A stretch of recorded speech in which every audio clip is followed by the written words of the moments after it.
Hello दोस्तों, मैं ओम झाझड़िया। आज की क्लास में आपको पशु परीक्षर एग्जाम 2024 में 3 दिसंबर 2024 को आयोजित किया गया दूसरी पारी का जो पेपर है उस पेपर को सॉल्व करवाने जा रहा हूँ। उस पेपर में आपको मैथमेटिक्स के कुल 25 क्वेश्चंस 25 क्वेश्चंस पूछे गए थे। सभी के सभी 25 प्रश्नों को हम हल करेंगे, क्वेश्चंस का लेवल देखेंगे और पिछली जो 5 पारियां हुई थी उनसे किस प्रकार के अलग क्वेश्चन हैं या वैसे ही सेम क्वेश्चंस यहाँ भी पूछे गए हैं उनके बारे में अपन देखेंगे। यहाँ पर जो भी आप राजस्थान अधीनस्थ सेवा चयन बोर्ड की तैयारी कर रहे हैं या आरपीएससी लेवल पर तैयारी कर रहे हैं तो नेक्स्ट जो भी एग्जाम होंगी उनमें आपको इन क्वेश्चन से काफ़ी फायदा मिलेगा। किस प्रकार के लेवल, कहाँ कहाँ कौन कौन से टॉपिक से कहाँ से क्वेश्चंस बनाए गए हैं, किस किस टाइप के क्वेश्चंस बनते हैं, उनमें भी आपको फायदा देखने को मिलेगा। बाकी क्वेश्चंस लगभग कॉमन है, कुछ नए क्वेश्चन दो चार क्वेश्चंस हैं वो नए हैं, वो नए क्वेश्चंस भी आपको यहाँ पर देखने को मिलेंगे। पेपर को स्टार्ट करने से पहले मैं आपको बता देना चाहूंगा, अपना जो ऐप है वो ऐप मैथ्स विथ ओम झाझड़िया के नाम से गूगल प्ले स्टोर से आप डाउनलोड कर सकते हैं। और इसी नाम से अपना टेलीग्राम चैनल है। टेलीग्राम चैनल पर मैं क्विज डालता हूँ, रोज मैथमेटिक्स का एक क्वेश्चन डालता हूँ और दूसरे दिन उसका सॉल्यूशन भी आपको उपलब्ध करवाता हूँ। तो आप क्विज ज्वाइन करने के लिए आप टेलीग्राम चैनल का सहारा ले सकते हैं। दूसरी बात, इस पेपर की पीडीएफ, आज वाले पेपर की पीडीएफ भी आपको टेलीग्राम चैनल पर मिल जाएगी, वहां से आप इसको डाउनलोड कर सकते हैं। मैं बता रहा था आपको गूगल प्ले स्टोर पर अपना ऐप है वो मैथ्स विथ ओम झाझड़िया के नाम से है। इस पर आपको फर्स्ट ग्रेड के फर्स्ट पेपर में मैथ और रीजनिंग का कंप्लीट सिलेबस, जिसमें 10 से 12 क्वेश्चंस आपको पूछे जाते हैं, उनका कंप्लीट सिलेबस मिल जाएगा, पीडीएफ नोट्स वगैरह मिल जाएंगे। इसके अलावा रीड प्री मेंस के, इसके अलावा अंगणित के कोर्सेज, आरपीएफ वगैरह सेंटर के कोई भी एग्जाम के कोर्सेज, वो भी आपने को यहाँ पर मैथ्स के देखने को मिलेंगे। किसी भी प्रकार की क्वेरी हो तो आप इस नंबर पर व्हाट्सअप या कॉल करके मुझे बता सकते हैं। बात अपन करते हैं पेपर की। पशु परीक्षर एग्जाम 2024 का 3 दिसंबर का जो पेपर आयोजित हुआ था दूसरी पारी का, इसके पहले के जो 5 पेपर हो चुके हैं 1-2 तारीख के और 3 दिसंबर का सुबह की पारी का, वो सभी के सभी पेपर मैं सोल्व करवा चुका हूँ। आप यूट्यूब चैनल पर उनको देख सकते हैं, उनका सोल्यूशन देख सकते हैं। स्टार्ट करते हैं अपन। मेरे पास जो सीरीज है उसमें सबसे पहला जो क्वेश्चन है वो है 8वां। देखिए क्वेश्चन नंबर 8, 6% वार्षिक ब्याज की दर से 5 वर्षों के मूलधन और साधारण ब्याज का अंतर 3500 रुपए है, तो मूलधन क्या होगा। ब्याज के क्वेश्चन यहाँ पर इनमें खूब पूछे गए हैं, साधारण ब्याज और चक्रवृद्धि ब्याज दोनों के क्वेश्चन पूछे गए हैं। साधारण ब्याज का ये बहुत ही आसान और सबसे पहला क्वेश्चन है। शीट वगैरह आपको जो मैंने दी है उनमें आप देख भी सकते हैं इनको। सबसे पहले आप देखें तो मूलधन, दर, समय, ब्याज और मिश्र धन, यही 5 मान होते हैं किसमें, साधारण ब्याज में। मूलधन, दर, समय, ब्याज और मिश्र धन। आपको दिया गया 6% की ब्याज की दर से 5 वर्षों का, 6% की दर से 5 वर्षों का मूलधन और साधारण ब्याज का अंतर 3500 है। मूलधन अपने को नहीं पता तो मूलधन अपन कितना मान लेते हैं यहाँ पर 100 रुपए। और मैं बता चुका हूं जब मूलधन 100 रुपए होता है तो दर गुणा समय जो है वो ब्याज के बराबर होता है। दर गुणा समय 5 6 30, यहाँ पर क्या होगा ब्याज, और 100 रुपए मूलधन है, 30 ब्याज जोड़ देंगे तो यहाँ पर मिश्र धन कितना होगा 130 होगा। अब आपको क्या दिया गया है और क्या पूछा गया है, मूलधन और साधारण ब्याज का अंतर 3500 रुपए है। आपको बताया गया है कि मूलधन और साधारण ब्याज का अंतर, मूलधन 100 है, साधारण ब्याज 30 है, दोनों का अंतर देखोगे तो अंतर 70 रुपए का है। तो ये 3500 जो है ये मान किसका होगा, 70 का। जो पूछा जाए उससे आप गुणा करोगे, ब्याज पूछे तो ब्याज से कर दो, मिश्र धन पूछे तो मिश्र धन से कर दो, और आपसे पूछा क्या है मूलधन, मूलधन कितना है 100, तो आप 100 से गुणा करेंगे, सरल करेंगे तो यहां से मूलधन कितना प्राप्त हो जाएगा, आपको 5000 रुपए प्राप्त हो जाएगा। आगे बढ़ते हैं। इसके बाद अगला क्वेश्चन है क्वेश्चन नंबर 9, अनुपात पर आधारित सिंपल क्वेश्चन है ये भी। देखिए क्वेश्चन नंबर 9,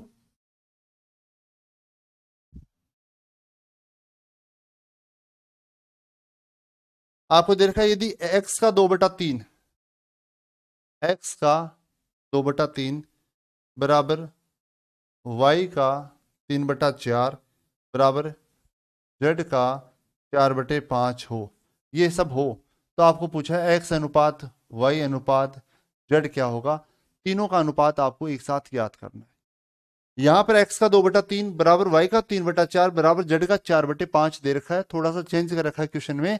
यहां पर अपन पहले इन दोनों को लेते हैं, इन दोनों को लेंगे, सरल करेंगे। एक्स का मतलब गुणा 2/3 बराबर वाई का 3/4।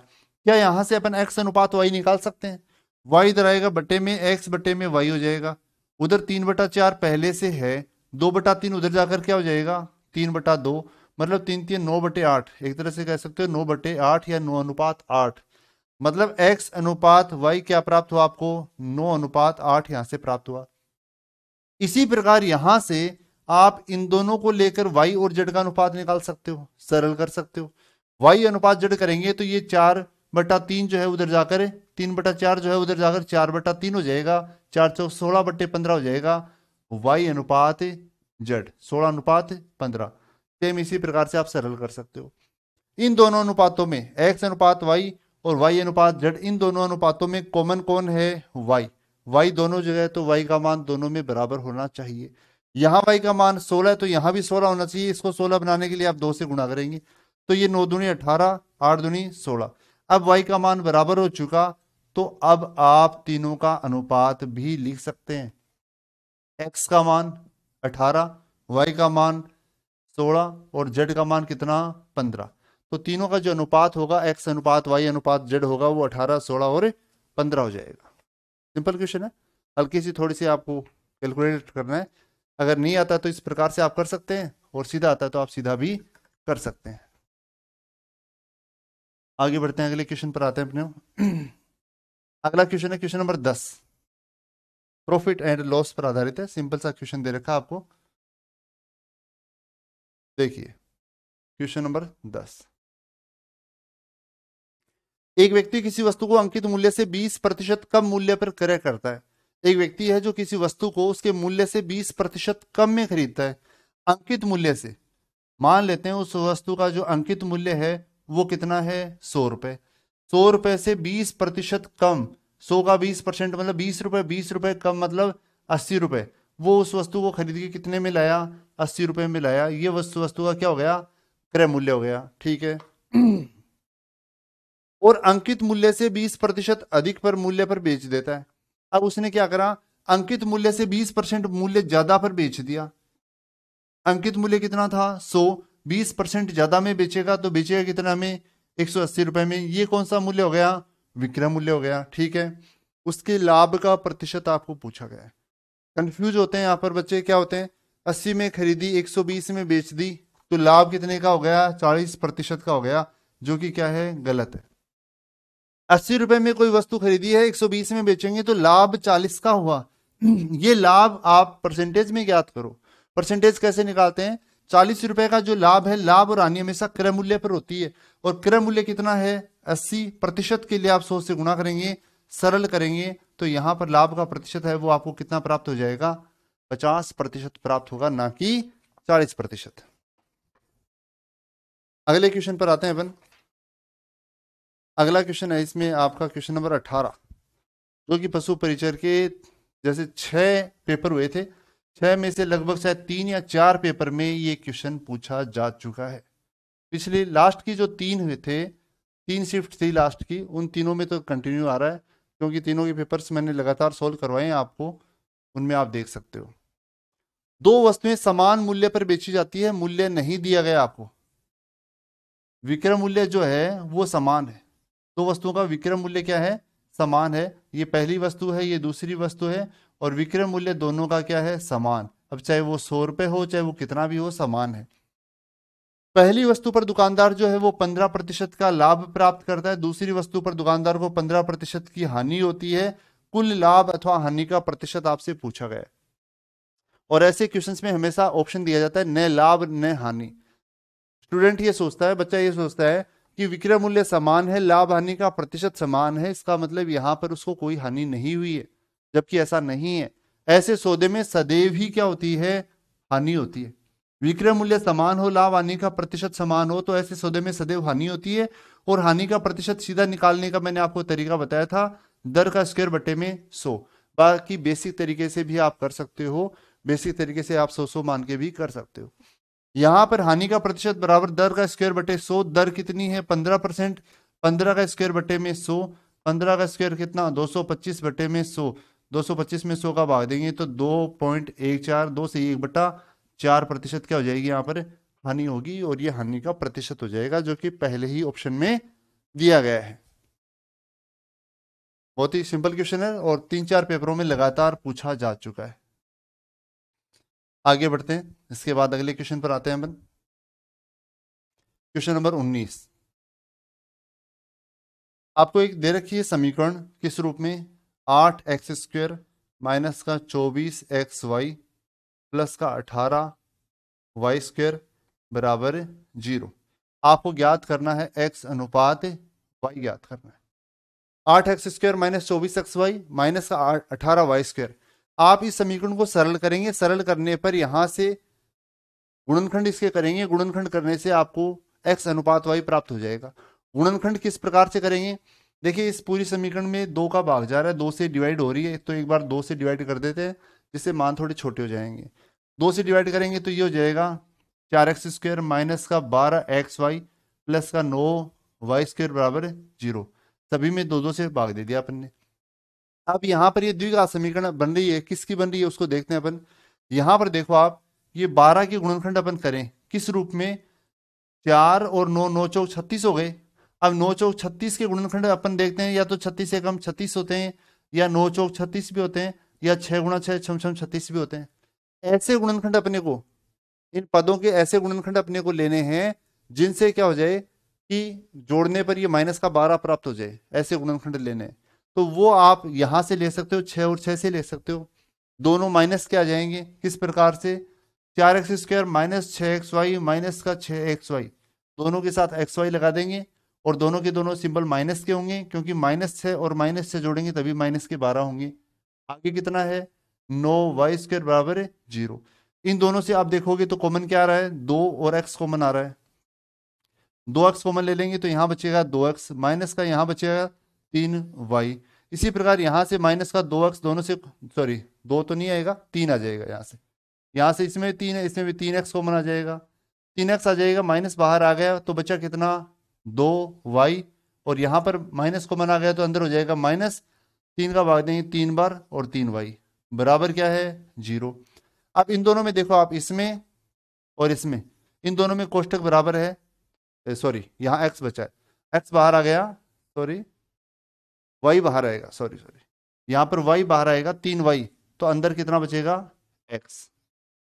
y इसमें भी है, y इसमें भी, y बाहर आएगा तो यहाँ बचेगा 2x और यहाँ बचेगा 3y।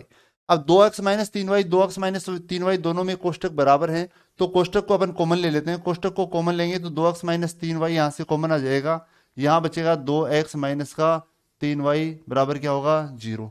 सेम ही है दोनों के दोनों गुणनखंड, या आप स्क्वायर भी कर सकते हो। इन दोनों का गुणा क्या है 0 के बराबर है, इसका मतलब या तो ये 0 होगी या ये 0 होगी, किसी को भी 0 करो, कोई दोनों की दोनों बराबर हैं। 2x माइनस 3y आप जैसे ही 0 के बराबर करेंगे तो यहां से हो जाएगा 2x बराबर 3y, y को इधर ले आते हैं, 2 को उधर ले जाते हैं, तो x बट्टा में y बराबर क्या होगा 3/2, मतलब x अनुपात y क्या होगा यहाँ पर 3:2 होगा, और ये आपका आंसर हो जाएगा। आपको यही पूछा गया है क्वेश्चन में, x अनुपात y बताओ, तो वो x अनुपात y क्या होगा, यहाँ से 2:3 हो जाएगा, वो आंसर आ जाएगा।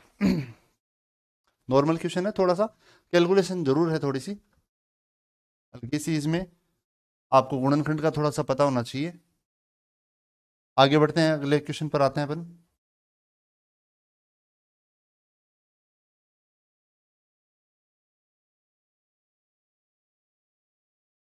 अगले क्वेश्चन पर देखिए, अगला क्वेश्चन है क्वेश्चन नंबर 20, आयु पर आधारित है। एक्स और वाई की आयु का, वर्तमान में आयु का अनुपात है वो 3:2 है। एक तो एक्स है एक वाई है, इनकी वर्तमान आयु का अनुपात है वो 3:2 है, और आज से 6 वर्ष पूर्व उनकी आयु का अनुपात 5:3 था। 6 वर्ष पूर्व उनकी आयु का अनुपात जो था वो 5:3 था। उनकी वर्तमान आयु का योग आपको पूछा गया है। ये वर्तमान का चिन्ह है, वर्तमान के लिए काम में लेते हैं। एक्स और वाई की आयु का अनुपात 3:2 है मतलब वर्तमान में। आज से 6 साल पहले आयु का अनुपात 5:3 था, पहले था, तो दोनों की वर्तमान आयु का योग पूछा है। पहले अपन दोनों की वर्तमान आयु निकाल लेते हैं, वर्तमान आयु आ जाएगी तो वर्तमान आयु का योग भी आ जाएगा। देखिए कैसे, या तो आप मान के कर सकते हो, समीकरण बना के कर सकते हो। समीकरण से थोड़ा सा लंबा हो जाएगा, इसलिए मैं थोड़ा सा इसको सीधा बता देता हूँ। सीधा तरीका क्या होता है, जब दोनों तरफ अनुपात होते हैं तो क्या तरीका होता है, अनुपातों के बीच में कितने वर्षों का अंतर है, 6 वर्षों का अंतर है, गुणा में नीचे वाले अनुपातों का अंतर, नीचे वाले अनुपातों का अंतर 3 और 2 का अंतर कितना है 1, और बट्टे में अनुपातों के वज्र का अंतर, अनुपातों के वज्र का अंतर 3 तिया 9, 5 दूनी 10, 9 और 10 का अंतर कितना आया 1। इसको आप सरल करेंगे, सरल करेंगे तो मान आएगा 6। इसको हमेशा आप जो भी मान आए इसको हमेशा आप ऊपर वाले अनुपातों से गुणा करेंगे। 6 को ऊपर वाले अनुपातों से गुणा करेंगे तो 6 पंजो 30, 6 तिया 18। आज से 6 साल पहले के ये अनुपात थे, तो ये आयु भी आज से 6 साल पहले की है। आज क्या होगा, दोनों 6 6 वर्ष बड़े हो जाएंगे।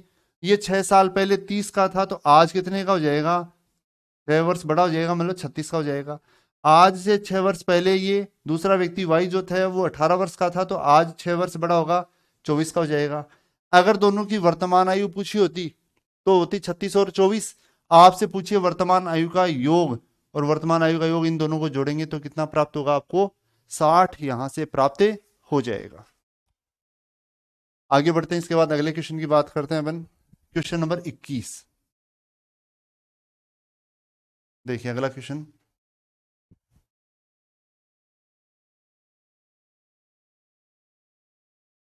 x का 1/2 बराबर y का 3/4।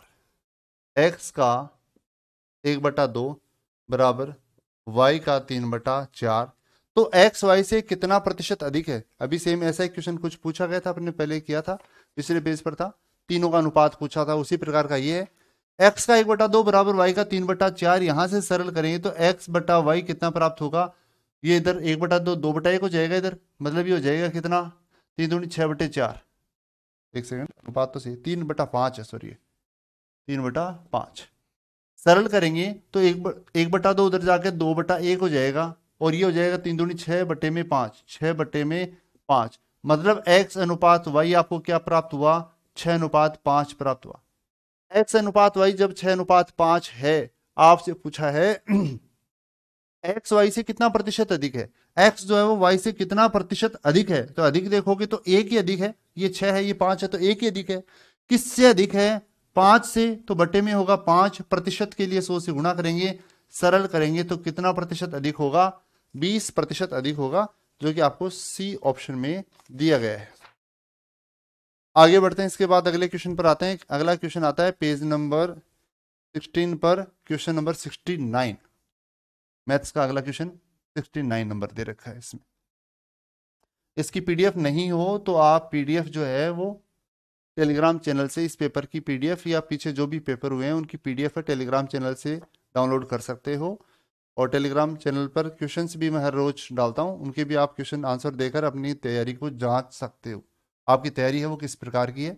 टेलीग्राम चैनल का और ऐप का जो लिंक है वो मैं आपको डिस्क्रिप्शन में उपलब्ध करवा दूंगा, वहां से आप उनको डाउनलोड सब्सक्राइब कर सकते हो। क्वेश्चन नंबर 69, एक निश्चित धनराशि पर 4% वार्षिक ब्याज की दर से, वो निश्चित धनराशि है, उस धनराशि पर 4% की दर से 2 वर्षों के चक्रवृद्धि ब्याज और साधारण ब्याज, सिंपल इंटरेस्ट और कंपाउंड इंटरेस्ट का अंतर जो है वो 40 रुपए हो, तो वह धनराशि आपको ज्ञात करनी है। बहुत ही सिंपल क्वेश्चन है चक्रवृद्धि ब्याज का।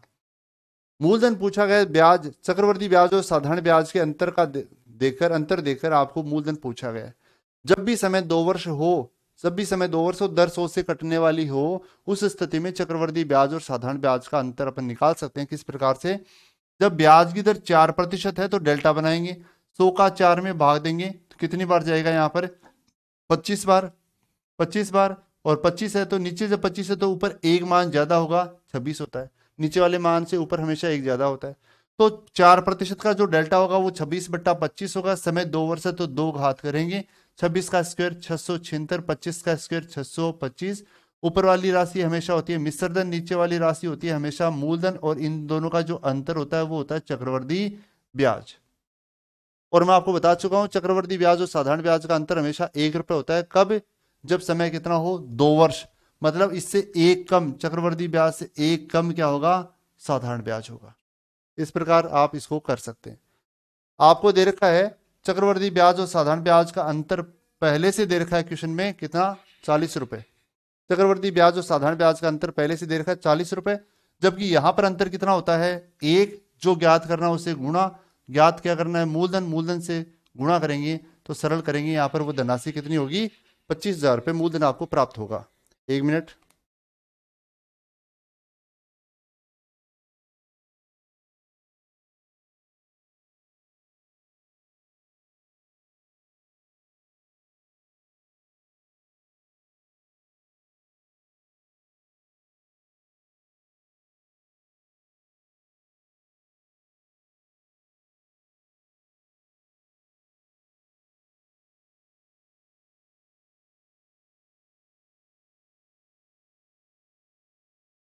इसके बाद आगे देखते हैं, अगले क्वेश्चन पर आते हैं अपन। क्वेश्चन नंबर 69 हो गया ये। आगे बढ़ते हैं, अगला क्वेश्चन है क्वेश्चन नंबर 70। 70 नंबर क्वेश्चन जो है वो है किसी चक्रवृद्धि ब्याज से संबंधित। देखिए अगला भी चक्रवृद्धि ब्याज से ही है, ये भी चक्रवृद्धि ब्याज का क्वेश्चन था।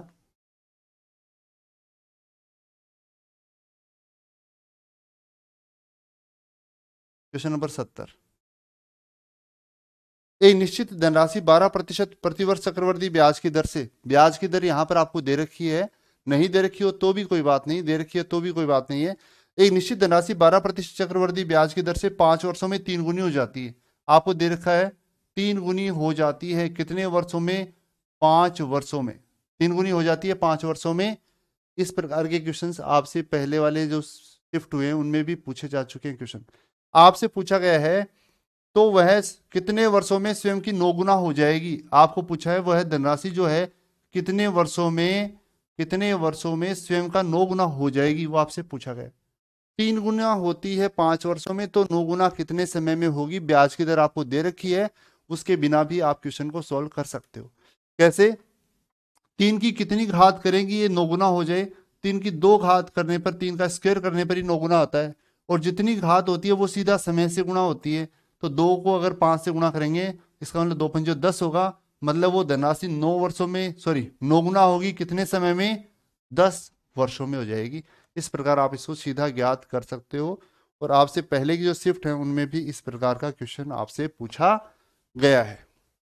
रिपीट हो रहे क्वेश्चन, काफी काफी रिपीट हुए हैं यहाँ पर। आगे बढ़ते हैं, इसके बाद अगले क्वेश्चन की बात करते हैं अपन।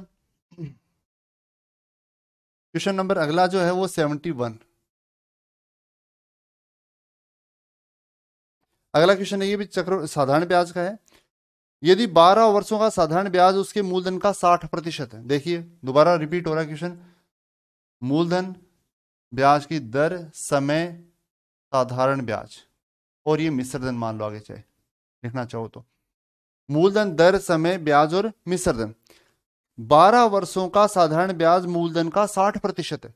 12 वर्षों का, समय आपको 12 वर्ष दे रखा है। मूलधन का, मूलधन कितना मान लेते हैं अपन, 100 रुपए, और मूलधन का 60%, 100 का 60%, 60 ही होगा, साधारण ब्याज आ गया। मूलधन 100 माना तो ब्याज 60 हो गया, समय 12 वर्ष दे रखा है। क्या यहां से आप ब्याज की दर ज्ञात कर सकते हो, ब्याज की दर ज्ञात कर सकते हैं। कैसे, जब मूलधन 100 रुपए हो तो दर गुणा समय जो होता है वो ब्याज के बराबर होता है। अब ब्याज में अगर समय का भाग दे देंगे तो यहां पर दर कितनी प्राप्त होगी, 5% प्राप्त होगी। लेकिन आपसे यहां पर दर नहीं पूछी। आगे बढ़ते हैं क्वेश्चन को।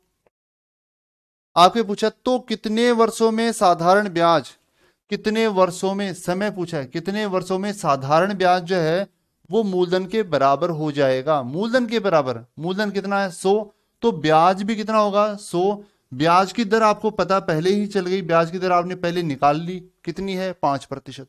साधारण ब्याज है वो मूलधन के बराबर है, मतलब 100 रुपए है वो 100 ही होंगे। समय, दर आपको यहां पर पता है, क्या ज्ञात करना है, समय।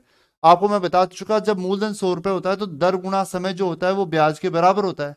अब ब्याज में अगर दर का भाग देंगे, 5 का भाग देंगे, तो यहां से समय कितना प्राप्त होगा आपको, 20 वर्ष प्राप्त होगा, और यही आपका आंसर होगा। समय ही आपसे पूछा गया था। आगे बढ़ते हैं, इसके बाद अगले क्वेश्चन पर आते हैं, क्वेश्चन नंबर 91।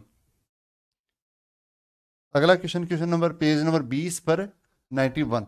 देखिए ये क्वेश्चन है लेसे पे मैसे पे, एलसीएम एचसीएफ पर आधारित क्वेश्चन है।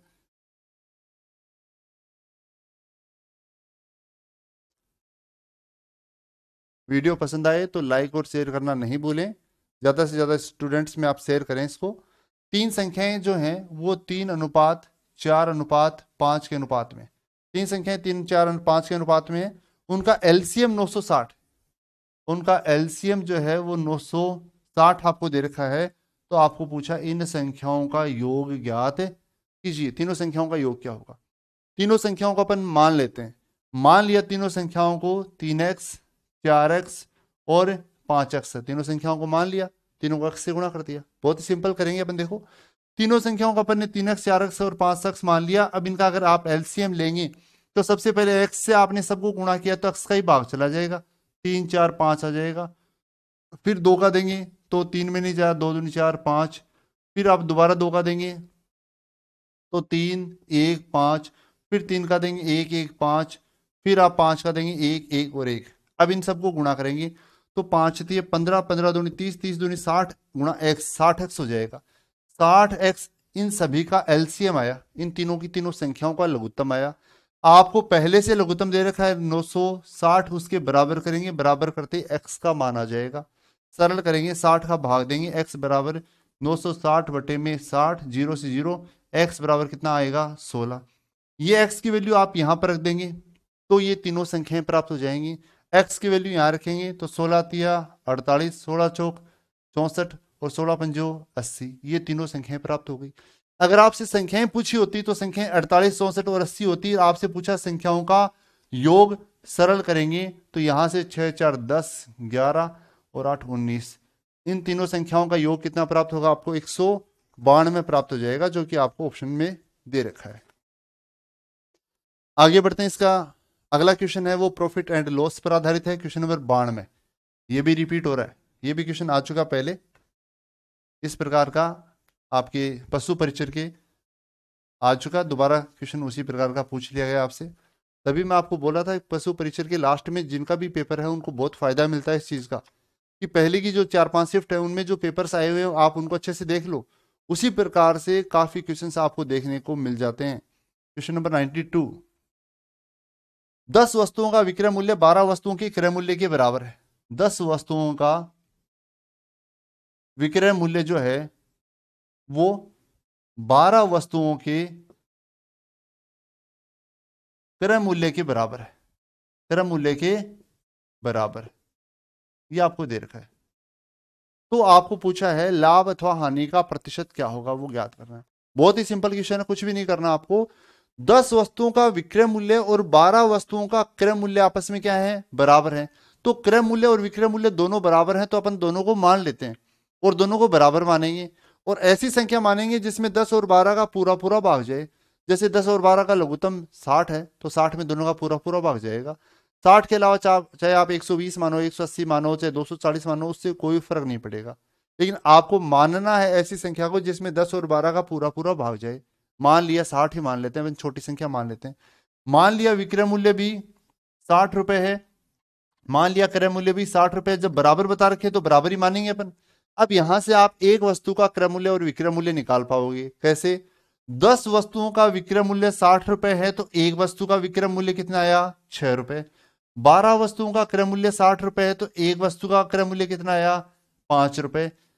एक वस्तु को 5 रुपए में खरीदा और 6 रुपए में बेचा तो लाभ हुआ 1 का। लाभ और हानि हमेशा क्रय मूल्य पर प्रतिशत के लिए 100 से गुणा करेंगे तो लाभ का जो प्रतिशत होगा वो कितना होगा? 20% होगा। आंसर आ जाएगा आपका।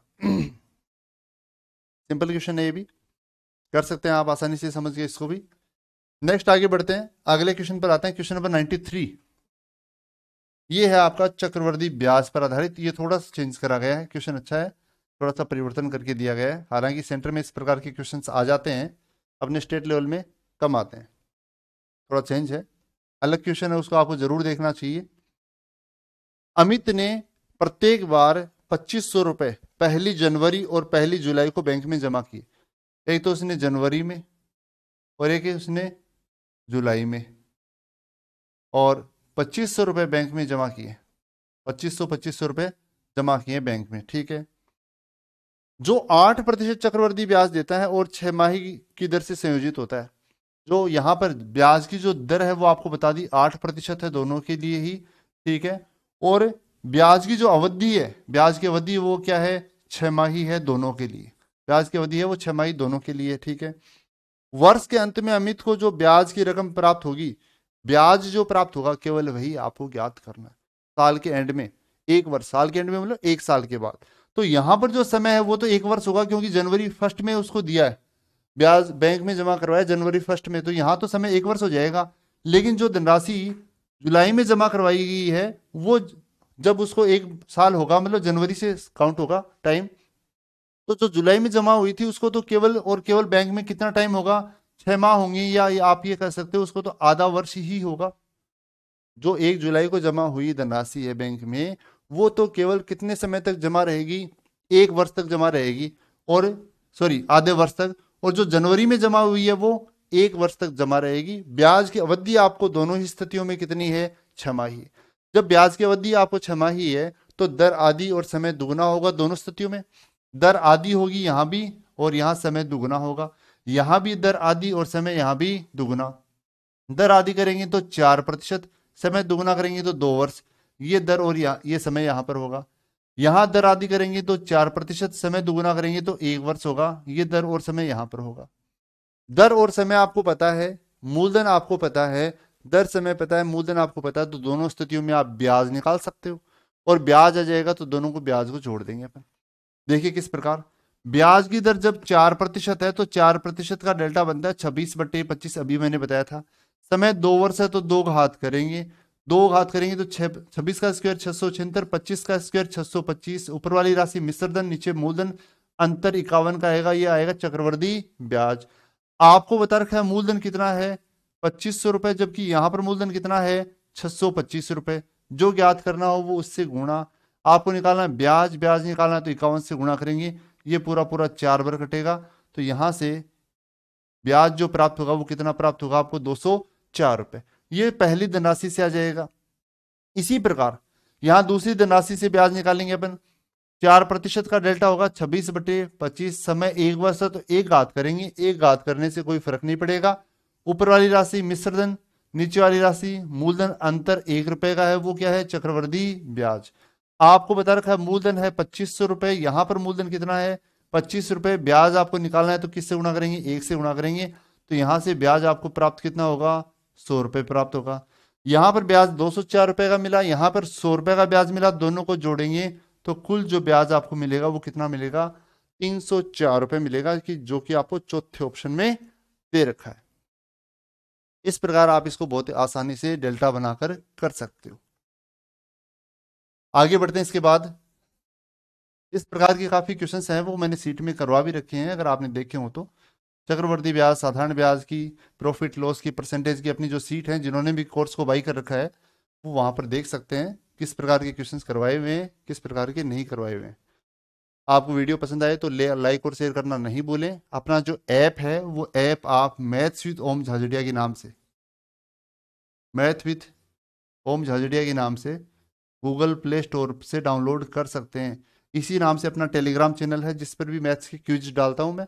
उस क्विज में भी आप रोज क्वेश्चंस के आंसर दे सकते हैं, और साथ ही साथ में यूट्यूब कम्युनिटी बॉक्स है, वहां पर भी आप अपने आंसर दे सकते हैं। ऐप को डाउनलोड करेंगे तो उसमें आपको फर्स्ट ग्रेड के फर्स्ट पेपर में मैथ्स और रीजनिंग के सिलेबस हैं, रीट प्री मेंस के लिए उनके सिलेबस भी आपको देखने को मिलेंगे। आपकी रिक्वायरमेंट के अकॉर्डिंग आप उनको देख सकते हो। अगला क्वेश्चन है क्वेश्चन नंबर 94। बहुत ही आसान क्वेश्चन है। इस प्रकार की भी क्वेश्चन मैं सीट में आपको संख्या पद्धति में करवा चुका हूं। एक गणना करते समय संख्यात्मक मान में गलती से 3/5 के बजाय 3/5 की बजाय और 5/3 से गुणा हो जाता है, 3/5 से गुणा हो जाता है, तो वास्तविक उत्तर से अब उत्तर कितना प्रतिशत भिन्न होगा वो आपसे पूछा गया। करना था, संख्यात्मक मान निकालना था, गुणा करना था 3/5 से, और उसके बजाय गलती से 3/5 से गुणा हो गया, तो संख्यात्मक मान में कितना परिवर्तन आया, परसेंटेज में कितना परिवर्तन आया वो आपसे पूछा गया है। वास्तविक उत्तर से अब उत्तर कितना भिन्न है वो आपको ज्ञात करना है। देखो इसको भी अपन मान के करेंगे, मान के तो करेंगे, लेकिन मानेंगे ऐसी संख्या, जैसे 100 नहीं मानेंगे, 100 मानेंगे तो थोड़ी कैलकुलेशन में दिक्कत आएगी। कैसे आएगी कि 100 का 3/5 तो आप निकाल लोगे, लेकिन 100 का जब 5/3 निकालोगे तो 3 से भाग नहीं जाएगा 100 में पूरा पूरा। जब पूरा पूरा भाग नहीं जाएगा तो आपको कैलकुलेशन में दिक्कत होगी, वहां आपको टाइम लगेगा थोड़ा सा। उस टाइम को बचाने के लिए, कैलकुलेशन को कम करने के लिए अपन ऐसी संख्या मानेंगे जिसमें 5 और 3 का पूरा पूरा भाग जाए, और 5 और 3 का पूरा पूरा भाग इनके गुणा 5 दिए 15 में जाएगा, या 30 में जाएगा, 45, 60, कुछ भी मान सकते हो आप। ऐसी संख्या मानो जिसमें 5 और 3 का पूरा पूरा भाग जाए। मान लेते हैं दोनों का इजी संख्या के रूप में अपन मान लेते हैं 30 है। अब 30 को गुणा करना था 3/5 से। 30 को जब आप 3/5 से गुणा करते तो 5 6 30, 6 3 18, मतलब ये तो सही आंसर आता, ठीक है। लेकिन गलती से गुणा कर दिया 5/3 से। 30 को जब गलती से 5/3 से गुणा करा तो 3 से काटेंगे 10, 10 पंजो 50, मतलब गलत आंसर कितना आ गया यहाँ से, 50 आ गया। सही आंसर आना था 18 और आ गया कितना, 50 आ गया। गलती से कितना ज्यादा आ गया, आपसे ये पूछा कितना ज्यादा आ गया, गलती से कितना ज्यादा आ गया, तो यहाँ 50 में से 18 घटा देंगे, 50 में से 18 घटा देंगे, कितना बचेगा, 32, 32 ज्यादा आ गया। ये 32 ज्यादा आ गया। और ये 32 ज्यादा किससे आया है, 18 से। प्रतिशत के लिए आप इसको गुणा करेंगे किससे, 100 से गुणा करेंगे। सरल आप इसको कर सकते हो, 2 से काटेंगे 16, 2 से काटेंगे तो कितना हो जाएगा 8, 4 से काटेंगे 2 बार, 4 से काटेंगे सॉरी 2 से काटेंगे 18, 9, 9 सॉरी 9, और ये 2 से काटेंगे 16, ये हो जाएगा 1600 बटे में 9। 1600 को 9 से डिवाइड करेंगे तो 177 से ही 7/9 आपको प्राप्त होंगे। उत्तर जो है वो इतना प्रतिशत क्या हो गया, भिन्न हो गया, अलग हो गया, जो कि आपको सी ऑप्शन में दे रखा है। अब आप यहाँ पर 30 के बजाय चाहे 15 मानेंगे तो भी आंसर उतना ही आएगा, 60 मानेंगे तो भी आंसर उतना ही आपको प्राप्त होगा। अगला क्वेश्चन देखिए आप, क्वेश्चन नंबर 95, पेज नंबर आपको 21 पे दे रखा है, अगले पेज पे है। देखिए ये क्वेश्चन थोड़ा सा अलग है, बाकी इसमें जो आपके पहले पेपर्स हुए थे उनमें इस प्रकार का क्वेश्चन है, समय दूरी चाल पर आधारित क्वेश्चन नहीं पूछा गया पशु परिचर के एग्जाम में। अगला क्वेश्चन, क्वेश्चन नंबर 95, 3 मान है यहाँ पर, एक तो दूरी, चाल और एक समय, 3 मान होते हैं। अपन ले लेते हैं यहाँ पर दूरी, चाल और समय। आपको केवल एक मान दे रखा है यहाँ पर, दूरी, दूरी दे रखी है 2 किलोमीटर। 2 किलोमीटर लिखो चाहे आप 2000 मीटर लिखो, थोड़ी कैलकुलेट आसान करने के लिए मैं इसको 2000 मीटर ले रहा हूं। रवि एक निश्चित चाल से, एक निश्चित चाल से 2 किलोमीटर की दूरी तय करता है। एक निश्चित चाल से 2 किलोमीटर की दूरी तय करता है। चाल आपको नहीं पता तो अपन चाल यहां पर मान लेंगे, बाद में देखते हैं, आगे पढ़ते हैं।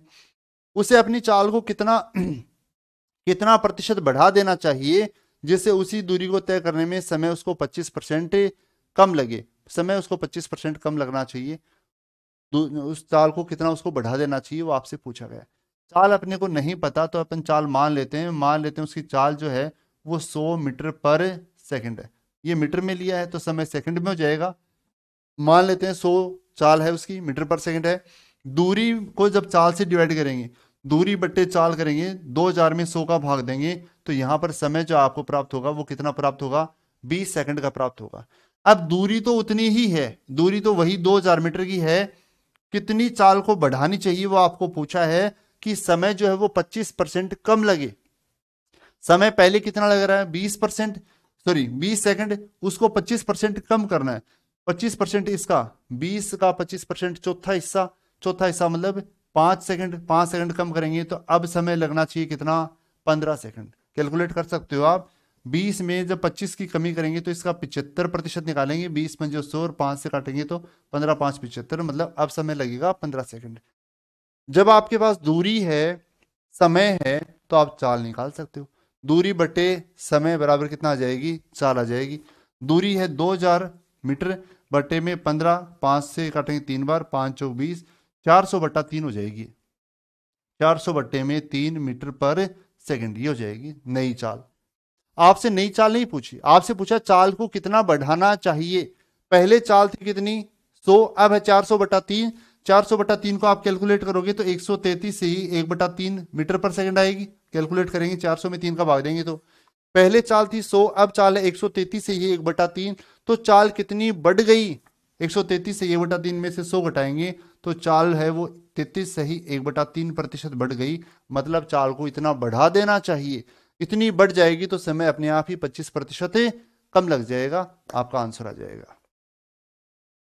आगे बढ़ते हैं। अब अगला क्वेश्चन है औसत पर आधारित। बहुत ही अच्छा क्वेश्चन है, काफी बार पूछा जाता है।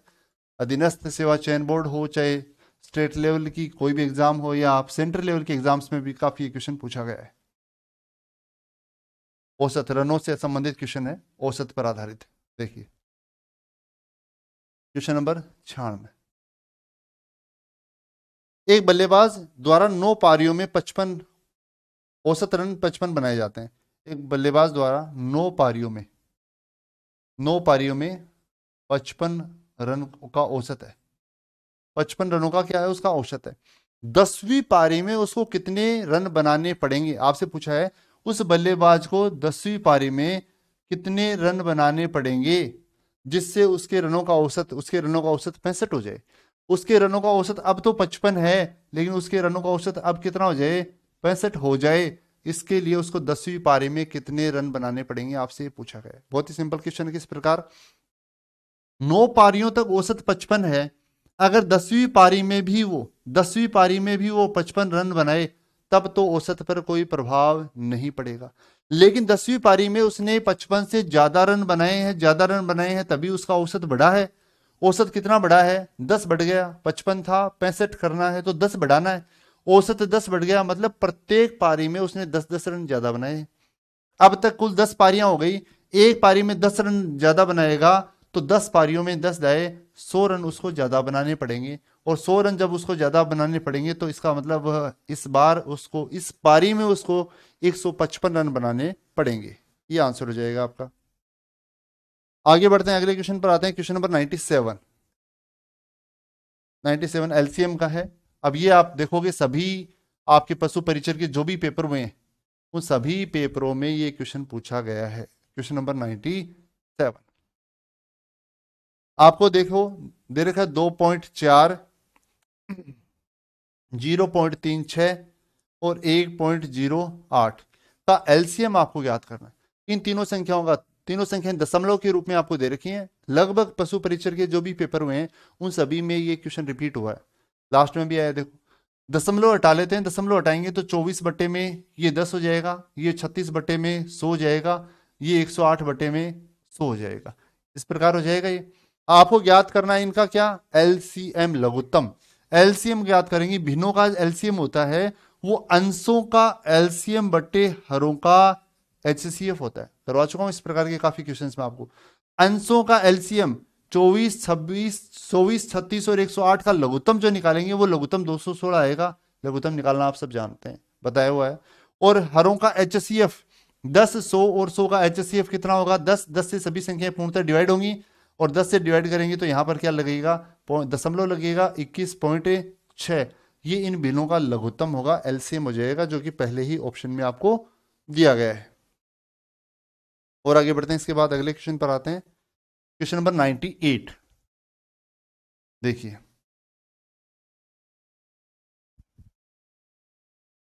क्वेश्चन नंबर 98, 5 अंकों की सबसे छोटी संख्या जो 6, 7, 8 से पूर्णतः विभाजित होती है। आपको 4 ऑप्शंस दे रखे हैं। 10,056। दूसरा ऑप्शन है वो दे रखा है 10,000। तीसरा ऑप्शन है 10,168 और चौथा ऑप्शन आपको दे रखा है 10,080। ये 4 ऑप्शंस आपको दे रखे हैं। ऐसी 5 अंकों की छोटी से छोटी संख्या जो 6, 7, 8 से पूर्णतः विभक्त हो। मेरा तो कहना हमेशा ऐसे क्वेश्चंस को आपको ऑप्शन से समझ के थोड़ा सा दिमाग लगा के करना चाहिए। इस प्रकार से अब 6 का मतलब ये है वो संख्या 2 और 3 से डिवाइड भी होगी। 3 से डिवाइड होगी, 3 का रूल अपन जानते हैं, अंकों के योग में 3 का भाग जाना चाहिए। अंकों के योग में 3 का भाग 6, 5, 11 और 1, 12। अंकों का योग 12 हो गया, 3 से डिवाइड हो जाएगा। यहां पर अंकों का योग 1 ही है तो ये 3 से डिवाइड नहीं होगा, मतलब ये ऑप्शन आपका नहीं हो सकता। यहाँ अंकों का योग 2, 6, 8, 8, 8, 16, 16 3 से डिवाइड नहीं होता तो ये भी ऑप्शन नहीं हो सकता। अब ये 8 और 1 9, 9 गया तो ये भी 3 से डिवाइड होता है। अब इन दोनों में आपको देखना पड़ेगा, इन दोनों में आपको चेक करना पड़ेगा। इन दोनों को आप चेक कर सकते हो किसी भी एक संख्या से ज्यादा। अब यहां पर इन तीनों में से देखोगे तो 7 है वो ज्यादा बेटर है चेक करने के हिसाब से। 8 का देखोगे तो 8 का भाग इसमें जा रहा है, 8 का भाग इसमें जा रहा है। 6 का भाग देखोगे तो सम संख्या ये भी है, सम संख्या ये भी है, 3 का भाग दोनों में जा रहा है। तो बची कितनी संख्या, 7। 7 का भाग आप चेक कर लो। 7 का भाग आप चेक करोगे तो केवल इसमें 1056 में 7 का भाग है वो नहीं जाएगा, डिवाइड नहीं होगा, देख सकते हो आप, चेक कर सकते हो। और इसमें नहीं जाएगा तो बची कौन सी संख्या, एक ही संख्या बची 10,080, वो अपना आंसर हो जाएगा। आगे बढ़ते हैं। इसके बाद अगला क्वेश्चन है 99, कंटिन्यू क्वेश्चन मैथ के दे रखे हैं ये और ये है आपका साधारण ब्याज का क्वेश्चन है, थोड़ा सा अलग है, देखते हैं समझते हैं इसको भी। ब्याज का अंतर आपसे पूछा गया, ब्याज की दर का अंतर। देखिए, सीमा ने दो अलग अलग बैंकों में 5-5 हजार रुपए, प्रत्येक में 5 हजार रुपए 2 वर्षों के लिए जमा किए गए और ब्याज का दोनों बैंकों द्वारा दिए गए ब्याज का अंतर 8 रुपए। दो बैंक हैं और दोनों बैंकों में सीमा ने इसमें भी कितने रुपए, 5 हजार रुपए जमा करवाए और इसमें भी दूसरे बैंक में भी 5 हजार रुपए जमा करवाए, ठीक है। और 2 वर्षों के लिए, समय यहां भी 2 वर्ष है और यहां भी समय 2 वर्ष है, और दोनों बैंकों द्वारा दिए गए ब्याज का अंतर 8 रुपए है, तो दोनों बैंकों के ब्याज की दर का अंतर क्या है। आपको दर नहीं पूछी, आपको दोनों बैंकों द्वारा दिए गए ब्याज के दर की जो दर है उसका दर का अंतर पूछा है। दर अपने को नहीं पता तो दर को मानना पड़ेगा, दोनों को मानेंगे। अपन मान लेते हैं यहां पर ब्याज की जो दर है वो कैपिटल आर है और यहां पर ब्याज की दर है वो स्मॉल आर है। दोनों की दर अलग अलग है तो अलग अलग ही मानेंगे, अपन समान नहीं मान सकते। जब मूलधन है, दर है, समय है तो ब्याज आ जाएगा। मूलधन, दर, समय है तो दोनों का ब्याज आ जाएगा। और जब ब्याज आ जाएगा तो ब्याज का अंतर भी निकालेंगे, अंतर अंतर के बराबर कर देंगे, बराबर करते ही ब्याज की दर का अंतर आ जाएगा। किस प्रकार से, यहां से अपन ब्याज निकालते हैं, मूलधन 5,000 गुणा में दर गुणा में समय बटे में 100, ये पहली स्थिति से प्राप्त ब्याज है। इसी प्रकार दूसरी स्थिति से प्राप्त ब्याज मूलधन गुणा में दर गुणा में समय बटे में 100, ये दोनों का ब्याज है, ये दोनों के ब्याज का अंतर। और ब्याज का अंतर आपको पहले से बता रखा है कितना, 8 बता रखा है, तो 8 के बराबर कर दिया। सरल करेंगे, बहुत ही आसानी से सरल हो जाएगा। 50 दूनी 100 आर, ये 100 कैपिटल आर, माइनस का यहाँ भी 2 जीरो से 2 जीरो, 50 दूनी 100 और ये स्मॉल आर, बराबर कितना है 8। 100 कॉमन ले लेंगे और भाग में दे देंगे, तो यहाँ से आर माइनस आर बचेगा, 100 कॉमन आ जाएगा, इधर भाग में आ जाएगा, तो 8 बटे में 100, 2 जीरो हटाएंगे तो दो अंकों के पहले पॉइंट लगेगा, 0.08 आपको प्राप्त होगा। ये आर माइनस आर है, मतलब दोनों ब्याज की दर का अंतर है, तो दोनों ब्याज की जो दर का अंतर होगा वो 0.08% आपसे आपको यहां से प्राप्त हो जाएगा। आगे बढ़ते हैं, अगले क्वेश्चन पर आते हैं। अगला क्वेश्चन भी आसान ही है, प्रॉफिट एंड लॉस पर आधारित है। क्वेश्चन नंबर 117, पेज नंबर 25 पर आपको दे रखा है। देखिए, अगले क्वेश्चन की बात करते हैं अपन। प्रॉफिट एंड लॉस का सिंपल क्वेश्चन है ये। इस पेपर, इस पारी में भी जो आपसे शिफ्ट सेकंड जो थी उसमें भी आपसे जो भी क्वेश्चंस पूछे गए हैं वो भी लगभग आसान ही क्वेश्चन है, लगभग ही आसान क्वेश्चन है इसके। एक दुकानदार एक वस्तु का अंकित मूल्य एक दुकानदार एक वस्तु का अंकित मूल्य करता है जो उसके क्रय मूल्य से 20% अधिक है। क्रय मूल्य से 20% अधिक अंकित कर दिया। मान लिया क्रय मूल्य कितना है, 100 रुपए।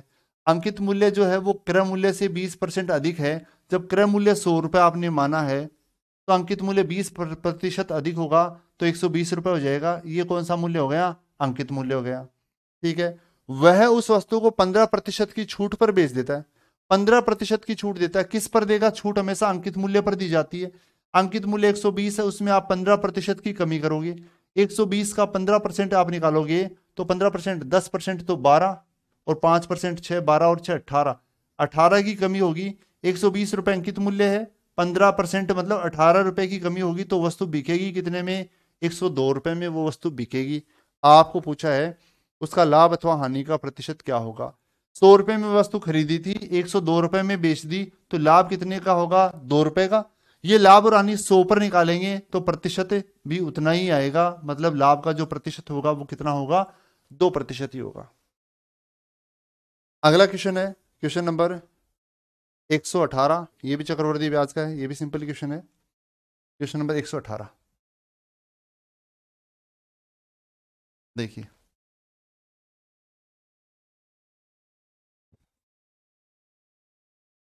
10% प्रतिवर्ष की दर से दूसरे वर्ष के अंत में 2420 रुपए प्राप्त होते हैं। दूसरे वर्ष के अंत में प्राप्त होते हैं, थोड़ा सा इस बात पर ध्यान दें आप। 10% की दर पर अपन मान लेते हैं, मूलधन अपने को नहीं पता तो मूलधन यहां पर अपन मान लेते हैं 100 रुपए, मूलधन मान लिया 100 रुपए, और ब्याज की जो दर बता रखी है वो है 10%।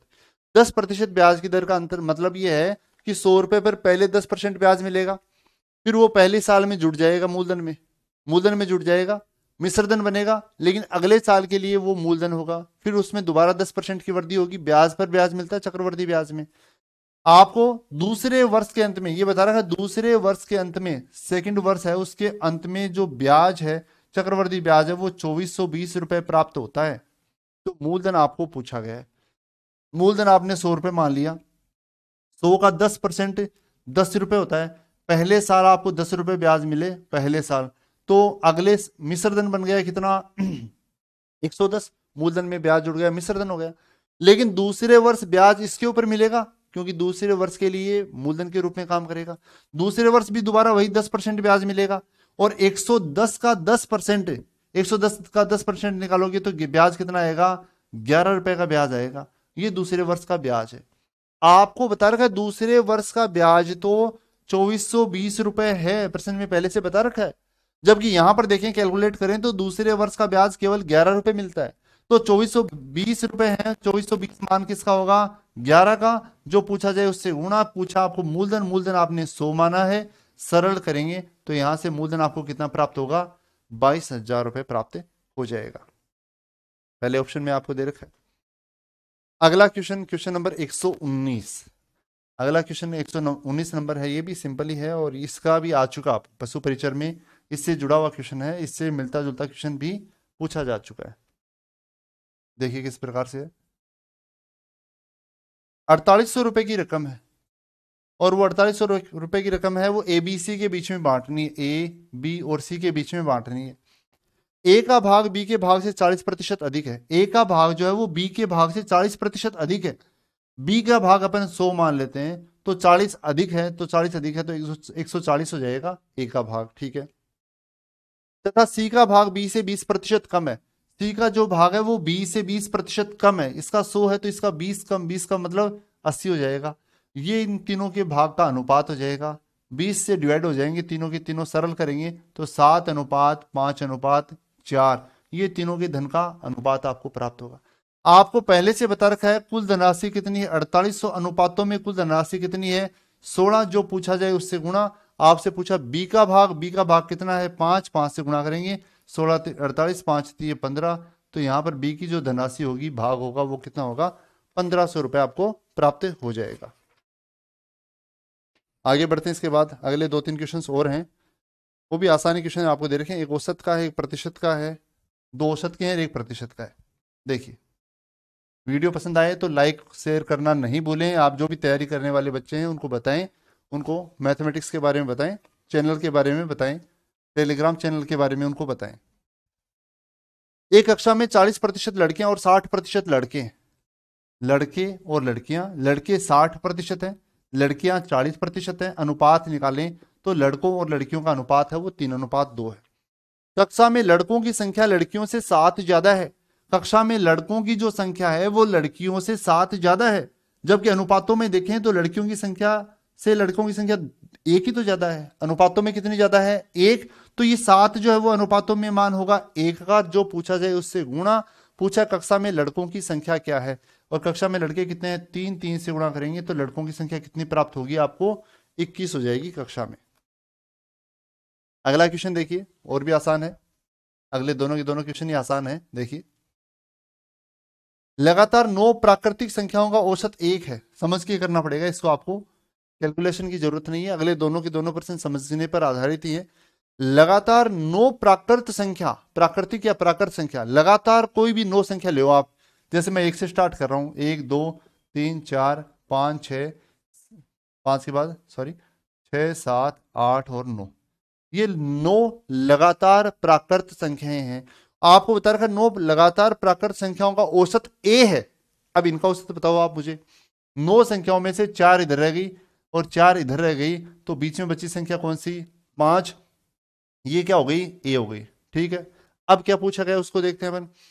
उन 9 संख्याओं में से 5 सबसे बड़ी संख्याओं का औसत बताओ, उनमें से 5 सबसे बड़ी संख्या, ये 5 बड़ी संख्या, बड़ी वाली 5 यही है, 1 2 3 4 और 5, इनका औसत बताओ। औसत क्या होता है, मध्य की संख्या, संख्याएं लगातार बढ़ती हैं या लगातार घटती हैं तो मध्य की संख्या औसत होती है। इन संख्याओं में देखोगे तो औसत कितना आएगा, 7, पहले औसत कितना था 5, मतलब ए था, अब औसत कितना बढ़ गया 2 बढ़ गया, तो यहाँ इसका मतलब यहाँ पर अब औसत कितना होगा a+2 होगा। पहले a था अब 2 बढ़ गया तो a+2 ही तो होगा। तो अब इन संख्याओं का जो औसत होगा वो क्या होगा a+2 होगा, जो कि डी ऑप्शन में आपको दे रखा है। अगला क्वेश्चन है आपका 143 नंबर क्वेश्चन। 13 के प्रथम 11 गुणजों का औसत क्या होगा। 13 के प्रथम 11 गुणज, 13 के प्रथम 11 गुणज, 13 का पाड़ा, 13 का पाड़ा 13, 26, 39, 52, 65, 78, 91, 104, 117, 130 और 143। ये 11 गुणज हो गए। देख लेना, चेक कर लेना आप कम ज्यादा हो तो। ये 13 के 11 गुणज हो गए, यहां तक तो 10 हो जाते हैं, ये 11वां गुणज हो गया। आपको इनका पूछा है औसत, 11 संख्याओं में से औसत मध्य की संख्या होगी 6 इधर, सॉरी 5 इधर छोड़ दो, 5 लास्ट में छोड़ दो। आप इधर छोड़ेंगे तो अपन 5 ये संख्याएं हो गई, इधर भी छोड़ेंगे तो ये 3 और 2 5 संख्याएं हो गई। मध्य की संख्या औसत होती है और मध्य की संख्या कितनी है 78, तो यहां पर भी आपका औसत क्या होगा 78 हो जाएगा, आपका आंसर हो जाएगा। इस प्रकार ये पशु परिचर के सभी शिफ्ट के पेपर में आपको सोल्व करवा चुका हूं। 6 शिफ्ट थी, 3 दिनों में पेपर हुए और सभी में 25-25 क्वेश्चंस पूछे गए हैं। वो सभी के सभी क्वेश्चंस मैं आपको सोल्व करवा चुका हूं। कौन कौन से क्वेश्चंस रिपीट हुए, कौन कौन से इंपॉर्टेंट क्वेश्चन थे, कौन कौन से क्वेश्चंस अपने सिलेबस में से सीट में आए, वो आप सबने देखा समझा इनको। वीडियो पसंद आए तो शेयर और लाइक करना नहीं भूलें। अपना जो ऐप है उस ऐप और टेलीग्राम चैनल का लिंक है मैं सब्सक्रिप्शन में आपको उपलब्ध करवा दूंगा, वहां से आप उनको डाउनलोड कर सकते हैं, सब्सक्राइब कर सकते हैं। Okay, thank you.